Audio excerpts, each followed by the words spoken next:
Sometimes I like to go back and revisit YouTubers that have appeared on the channel before. And this week I took another look at this guy. I think you might remember him. Spring equinox? Well, that means, guess what September would be? 21st, 22nd, of course, but that would mean that... Oh, look at him laughing at himself like he's some kind of genius. Should we tell him that the autumnal equinox this year is the 23rd? Should we tell him it's the 23rd next year too? Okay. Hey genius, the autumnal equinox this year is the 23rd. The autumnal equinox happens on September... Yes, that was Marty Leeds, who likes to come up with links between numbers and things like that. His original channel is now gone. He's got another one though, and he's at it again with this number thing.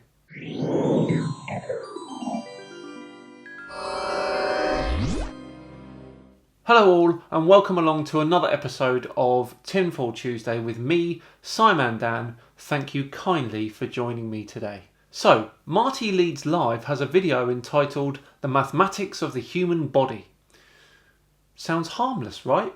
And in fact, probably something that I'd find interesting. Let's all join Marty and see if we can learn something new. The first place we wish to start our mathematical investigation into knowing ourselves is with what is right in front of us, our two hands. Your two hands are segmented beautifully and simply to reveal some fundamental mathematical principles and numbers. Your fingers are naturally divided into 28 phalanges, or bone segments, with 3 on each finger and 2 on each thumb, giving 14 for the left hand and 14 for the right hand, coming together to be a total of 28. Indeed, we do have a total of 28 phalanges in the hand. Good start.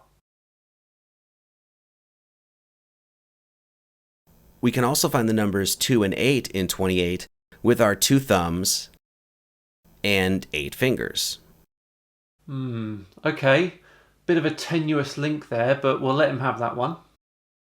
It's also important to note here that the word digit comes from the Latin word digitus, which literally means finger, further emphasizing the importance of the mathematics of one's hands.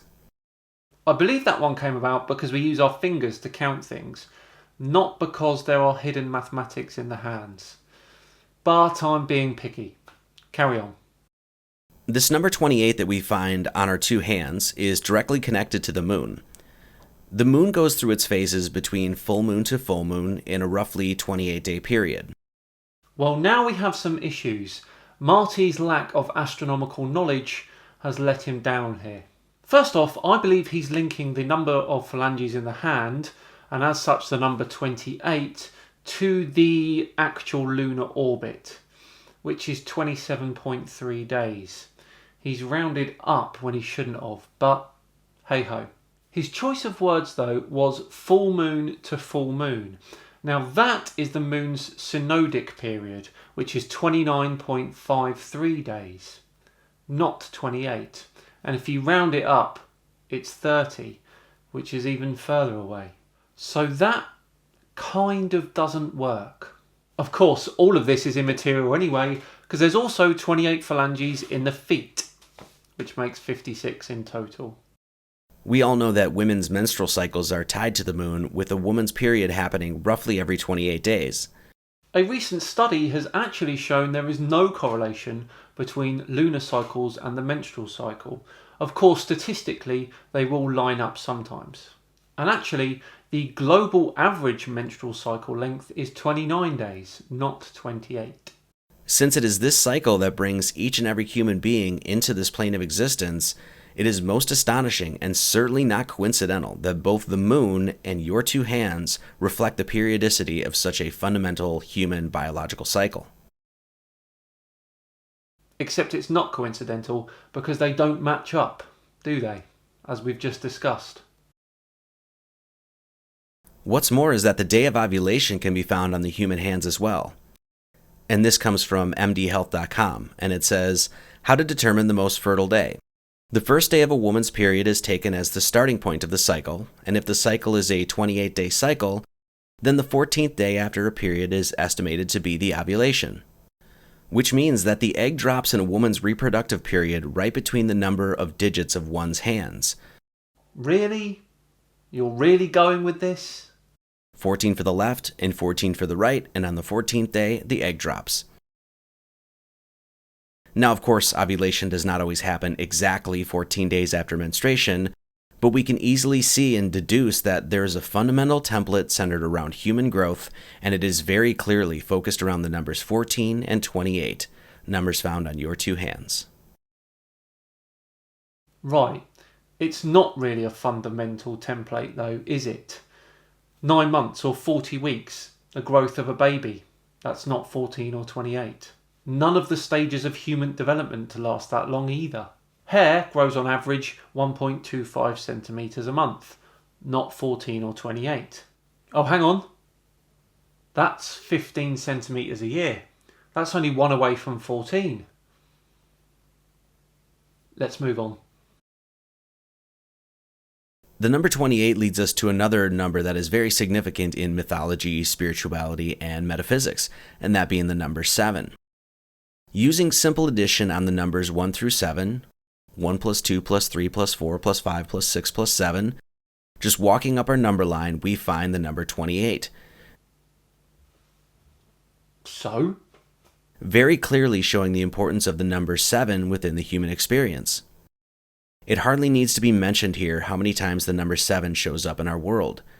7 days a week, 7 stars in the Big Dipper, 7 sisters in the Pleiades, 7 days of creation in Genesis, 7 branches of the candelabrum.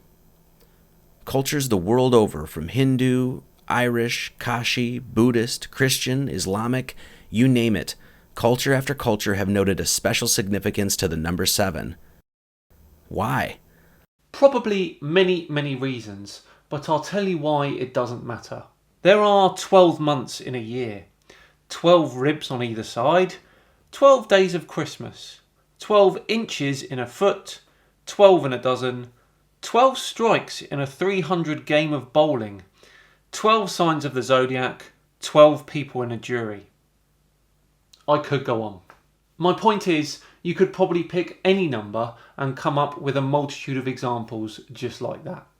Well, it is really no secret to see why when we simply use addition on the first 7 numbers in our number line, adding up to be the 28 phalanges of our two hands. There are 7 notes of the major scale: A, B, C, D, E, F, and finally resting on G. These 7 major notes on a grand piano create 7 1/3 octaves, totaling 88 keys. This auditory spectrum is basically the range that human beings can comfortably hear. Whilst the highest frequency that humans can hear is around 20,000 hertz, most humans can hear comfortably 8,000 hertz.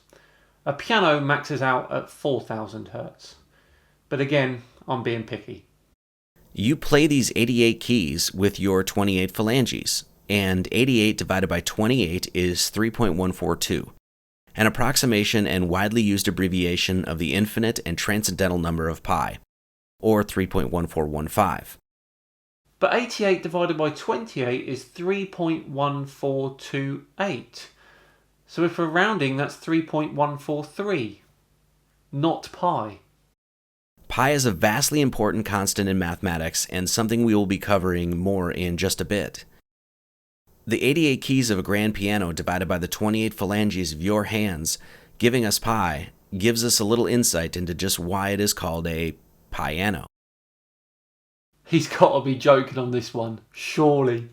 A piano is called a piano because the 88 keys on it divided by the 28 phalanges in your hand equals not pi. Makes perfect sense to me. There are 7 notes of the major scale and 12 notes of the chromatic scale. 12 notes on the chromatic scale. Thanks for that one. With the 13th note being the octave. The number 13 and 28 can be used to construct a calendar. A calendar of 13 months and 28 days per month, creating a 364-day year, with an extra non-calendrical day added each year, allows for an easy link up to the solar calendar. Yeah, we'll just add that little non-calendar day on. No one will notice. The brilliance and simplicity of this calendar is that every day and month is the exact same as the previous year, something amiss in our current Gregorian calendar.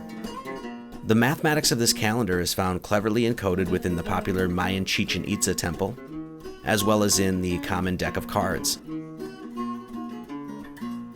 The number 13 can be found on the human body as well, with the major joints allowing for movement summing to 13, with those being 2 ankles, 2 knees, 2 hips, 2 shoulders, 2 elbows, 2 wrists, and 1 neck, totaling 13. Oh, for Pete's sake. Really? These 13 joints with your 28 phalanges of your hands constructs a lunar calendar. 13 times 28 equals 364. The number 364, unveiled to us in a 13-month, 28-day calendar, is found hidden in a bunch of different places. Have you ever gone to the slots and pulled them down hoping for that lucky jackpot of 777? Yeah, I'd love a little flutter. Please don't ruin this for me. Why are 777s considered lucky? Well, doing a little math reveals to us that 7 times 7 times 7 equals 343, and 7 plus 7 plus 7 equals 21. And 343 plus 21 sums to 364. The exact same number created by a 13-month, 28-day calendar, with this calendar created by the human body. No, it's not created by the human body. It's created by your purely coincidental driven mind. But it doesn't end there.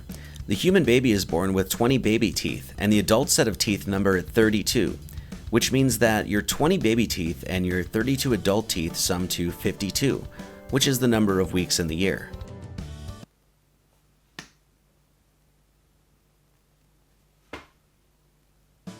How about this one? Each human foot has 26 bones, which means that when you have both feet planted firmly to the ground, there are 52 bones that allow you to walk on this Mother Earth. Once again, equivalent to the number of weeks in the year, with 7 times 52 equaling 364. Those 52 bones technically include the tibia and fibula, which aren't part of the foot that touch the earth. One last little mathematical gem we're going to cover here is incorporated into the human body and is found in the skull. The skull is composed of 22 bones. 14 make up the facial bones, and the remaining 8 compose the cap. These 22 bones ultimately create 7 orifices: 2 eyes, 2 ears, 2 nostrils, and 1 mouth.